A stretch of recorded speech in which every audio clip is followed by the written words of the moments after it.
One story that fans always like, beyond who's going to make the playoffs, is who will my favorite team draft? Who are the top prospects coming out? Well, if they held the college draft tomorrow, the Tampa Bay Buccaneers would have the top pick. Irv Cross went out and talked to a gentleman and a team who know as much about the college draft as any team in the NFL. Going into their 11th playoff appearance in the last 12 years, the Dallas Cowboys are a unique example of what can be accomplished through the college draft. 42 of the Dallas players were either signed as draftees or free agents, while only one player has ever played for another team. Responsible for keeping Dallas stocked with talent is Vice President of Personnel Development Gil Brandt, a man who knows well the gems that'll be found in this spring's college draft. Gil, how does this year's college crop look to you? Well, Irv, I think it's a good college crop this year. I think there's probably 4 good rounds of players that will help their teams in the National Football League in the future. West Chandler, Florida, is a outstanding receiver. I think McAfee at Notre Dame is another outstanding receiver. Ozzie Newsome at Alabama is another outstanding receiver. There's about 5 or 6 of them that are going to come into the league this year that are going to do a great job when they come in. I think that there's people that have the potentials to be the Mel Grays, the Drew Pearsons coming out of this year's draft.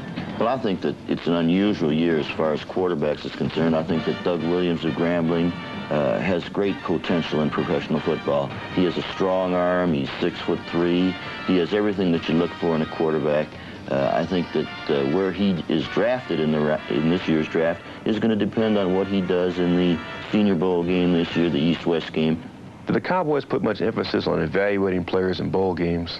We feel this way, that we've had 3 years of information on a football player, and we just don't want to rub out 3 years of information for one game if he does well in a game or poorly in a game. A good example is Walter Payton 3 years ago in the East-West game.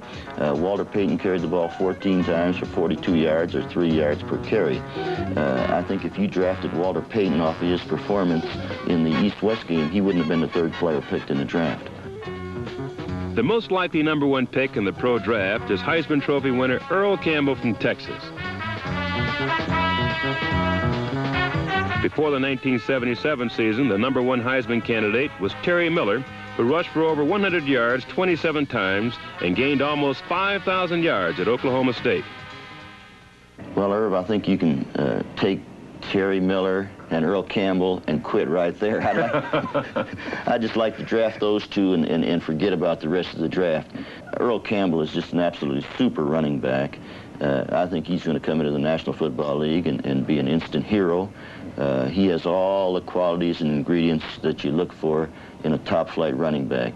We would love to have Earl Campbell on our football team. I think everybody in the National Football League would love to have Earl Campbell. In order to get Earl Campbell, you cannot destroy your football team. If we could make a trade with Tampa Bay, in which would be beneficial to both teams, yes, we would try to make that trade. But after the publicity of the Dorsett trade, which I think has worked out great for both teams, Seattle has won 4 games and has a chance to win 5. We are a contender for the Super Bowl. I think it's worked out well for both teams, but the publicity seems to be that we got the best of Seattle. I don't agree with that, and I think over the years' time that you'll find that Seattle made an excellent trade. The rumor you hear is that the Cowboys might be willing to give up backup quarterback and their punter Danny White to Tampa Bay in exchange for that #1 draft. Irv, did you get into personnel with Gil, and is it possible they'll make that deal? Well, we didn't talk about who might be going where or how, Brent, but I think it's important to realize that whether or not a deal is made with Tampa Bay, it'll only be made provided the Dallas Cowboys can still continue to maintain the continuity and structure of their ball club. They want Earl Campbell badly, but they're not going to destroy their team to do it. Irv, Campbell and Dorsett in the same backfield, who blocks?